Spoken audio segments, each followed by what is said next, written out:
apa kabarnya hari ini? Masih baik-baik aja kan? Di video kali ini kita lanjutkan lagi alur cerita BTTH-nya ya.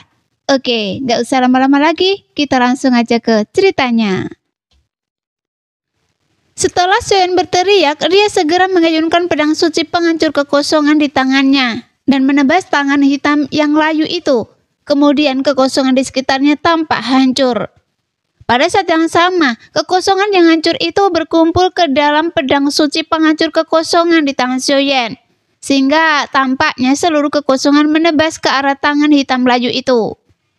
Segera sinar hitam itu tiba-tiba menyala, dan dengan suara berderak, cahaya hitam itu benar-benar memotong luka di seluruh lengan tangan hitam yang layu tersebut. Setelah lengan itu bergetar hebat, dia hendak menarik kembali ke dalam celah itu. Namun mata Soyeon sangat tajam, dan saat ini dia penuh dengan semangat juang. Terlebih lagi dengan kegilaan yang kuat di matanya. Dapat dikatakan bahwa Soyeon pernah terbunuh sekali oleh tangan hitam yang layu ini. Pada saat ini, Soyeon menggunakan keterampilan bertarung transen dan kemarahan akhir yang diberikan oleh Dewa Abadi Nie. Namun keterampilan bertarung ini seperti yang dikatakan Nie, belum tentu dapat dipicu kecuali dalam situasi hidup dan mati. Sekarang Soyeon baru saja berada dalam situasi hidup dan mati pada saat tubuh fisiknya hancur, sehingga keterampilan bertarung kemarahan akhir dapat membantunya pulih, dan kekuatan bertarungnya naik ke tingkat yang mencengangkan tanpa ranah tertentu.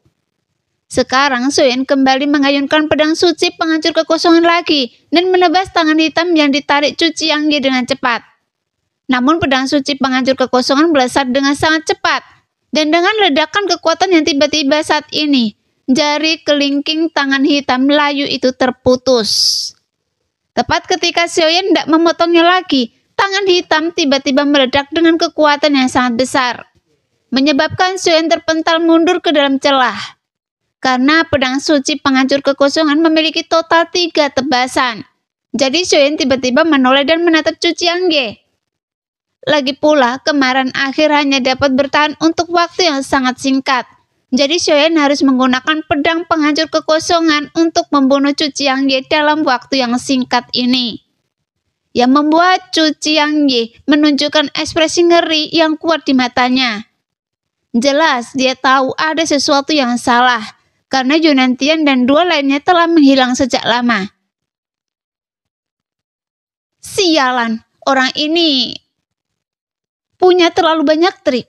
Bahkan jika dia adalah reinkarnasi yang mulia, dia tetaplah yang mulia, sehingga kita sama sekali tidak bisa mengetahui batasannya.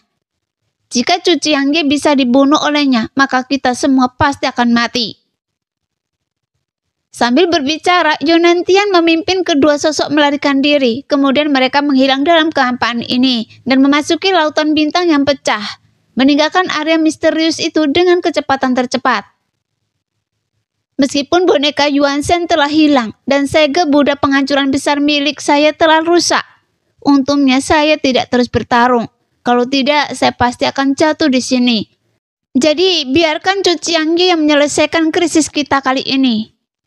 Sialan, Tuan Su tidak mengatakan yang sebenarnya. Jika kekuatan tempur dan metode orang ini sangat dalam, sehingga dia tidak dapat dibunuh dengan mudah. Yunantian terus mengutuk Suzu, namun ketiganya tidak berhenti. Setelah meninggalkan area misterius itu, mereka pergi secara terpisah dan dengan cepat meninggalkan dunia sensi.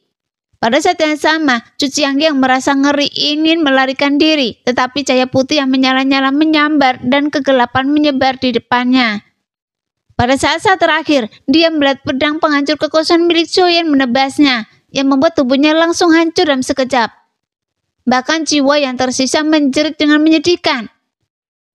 Segera, panji penekan jiwa milik Soyeon terbang keluar, sehingga mengejutkan jiwa Chu Chiangye, dan dia sama sekali tidak bisa bergerak. Jelas Soyeon tidak ingin menyanyiakan kata-kata dengannya, tetapi langsung teknik pencarian jiwa. Bagaimanapun lebih cepat mencari ingatan dalam jiwanya daripada bertanya kepadanya. Namun ketika pencarian jiwa itu setengah jalan, jiwa Chu Chiangye tiba-tiba menghilang. Dan itu jelas bukan keruntuhan, tetapi pembubaran jiwa. Sekarang, karena Xiaoyan menghancurkan tubuhnya, tetapi jiwanya tidak sepenuhnya menghilang, dan jiwa ini bukan satu-satunya miliknya. Lagi pula, Cu Jiangye juga merupakan orang kuat di tingkat kelima dari pikiran kaisar. Jadi pasti tidak akan mudah untuk membunuhnya sepenuhnya, dan dia pasti telah meninggalkan metode untuk menyelamatkan nyawa. Tapi meskipun Xiaoyan tidak mendapatkan ingatan yang lengkap, dia masih mendapatkan beberapa informasi dari ingatan yang terputus-putus. Ternyata Cu Jiangye bukanlah murid yang mulia, namun menjadi murid yang mulia adalah keinginannya yang terkuat dalam hidupnya. Jadi sejak kematian yang mulia, dia telah mempromosikan dirinya sendiri sebagai murid yang mulia.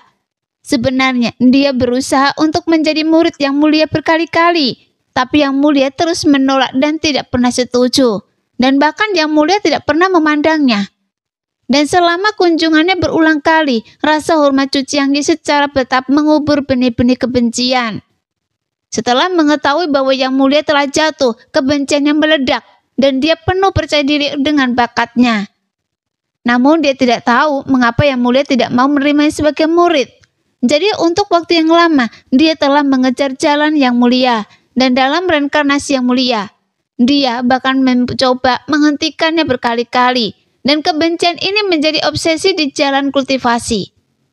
Dan itu adalah salah satu keyakinan penting yang membuatnya menerobos kondisi pikiran kaisar.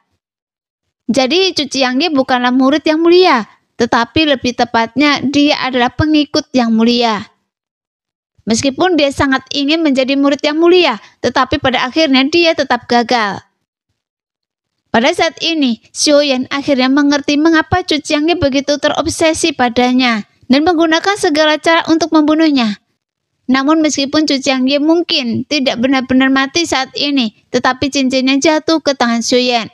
Jadi itu juga bisa dianggap sebagai sedikit keuntungan. Dan pertarungan ini seharusnya sudah berakhir di sini. Sehingga Xiaoyan menghela nafas lega. Namun, sebelum Xiaoyan bisa bersantai, dia masih menggunakan kekuatan jiwa dari alam kekosongan untuk menyapu sekeliling dan memastikan bahwa Yonantian dan dua lainnya telah pergi.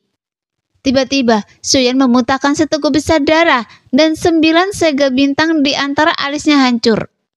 Jelas tubuhnya juga terluka parah. Meskipun alam Xiaoyan tidak jatuh, tetapi nafasnya juga sangat lemah. Dalam sekejap, Xiaoyan tampaknya telah kehilangan seluruh umurnya. Kulitnya kendur dan dia langsung berubah menjadi orang tua. Apakah ini efek samping dari keterampilan bertarung kemarahan akhir? Gumam Xiaoyan perlahan. Bagaimanapun, dia dapat merasakan bahwa tubuhnya diblokir oleh kekuatan aturan. Lagi pula, kemarahan akhir adalah keterampilan bertarung tingkat transenden yang terlalu bertentangan dengan keinginan surga, dan itu melanggar siklus hidup dan mati, karena menggunakan obsesi sebagai panduan untuk merebut rahasia surga dan memenangkan kesempatan untuk bertahan hidup. Tetapi hasilnya adalah bahwa dia akhirnya akan menderita serangan balasan. Oleh karena itu, saat ini, kekuatan Xiaoyan diblokir dan dia tidak dapat pulih dalam waktu singkat. Pada saat ini, Xiaoyan duduk bersila, kemudian tubuh aslinya dan avatar Yuanzhen tiba-tiba terpisah. Setelah itu, boneka Yuanzhen juga muncul. Awalnya, boneka Yuanzhen adalah sebuah mayat, jadi mustahil untuk mengambil alih tubuhnya. Tapi Xiaoyan memaksanya untuk mengendalikannya, menyebabkan tubuh aslinya menderita serangan balik. Lagi pula, segala sesuatu pasti memiliki pro dan kontra. Tapi ternyata boneka Yuanzhen masih memiliki jejak jiwa yang tersembunyi di dalamnya. Dan Xiaoyan tidak tahu apa yang ingin dia katakan. Jadi pikiran Xiaoyan segera mundur dari boneka Yuanzhen yang dia ambil oleh Yonantian. Sehingga jiwa tersisa tersembunyi di tubuh Yuanzhen kembali menguasainya. Kemudian Xiaoyan menatap sosok di depannya. Tapi mata boneka Yuanzhen itu dipenuhi dengan kegembiraan dan cinta. Xiao Zuo, apakah itu benar-benar Anda? Apakah sekarang Anda masih hidup? Tiba-tiba boneka Yuanzhen berkata perlahan. Pada saat ini Xiaoyan melihat boneka mayat di depannya. Meskipun tubuh fisiknya masih terlihat sangat kuat, tapi energi dan darah di tubuhnya telah dikonsumsi secara besar-besaran. Karena Yonantian telah menggunakan boneka jiwa ini dalam pertempuran demi pertempuran sebelumnya. Bukan dia senior, dia hanya avatar milik saya, kata Xiaoyan sambil menggelengkan kepalanya. Bagaimanapun dia tidak perlu menyembunyikan kebenaran dari orang yang sudah meninggal. Mendengar ini, mata boneka Yuan Shen tiba-tiba meredup, seolah-olah dia telah kehilangan semua harapannya. Apakah benar-benar sudah tidak ada harapan lagi untuk klan Yuan Shen saya? Tubuh kami semua telah disempurnakan menjadi boneka oleh mantan semut ini. Jadi sungguh konyol. Sambil berbicara, boneka Yuan Shen menggelengkan kepalanya berulang kali, dan kemudian dia akan segera membubarkan jejak jiwa terakhir dari tubuh boneka Yuan Shen, karena dia merasa tidak perlu tinggal di dunia ini. Tunggu, senior. Meskipun saya mengambil alih tubuhnya, itu karena dia telah dirasuki oleh jiwa orang lain. Tetapi sekarang saya sudah memiliki darah Yuan Shen, jadi saya juga bisa dianggap sebagai setengah anggota klan Yuan Shen. Jadi seharusnya masih ada harapan, dan saya pasti akan membiarkan darah klan Yuan Shen diteruskan ke generasi muda. Demikianlah cerita hari ini, kita lanjut lain hari ya guys ya. Bye-bye.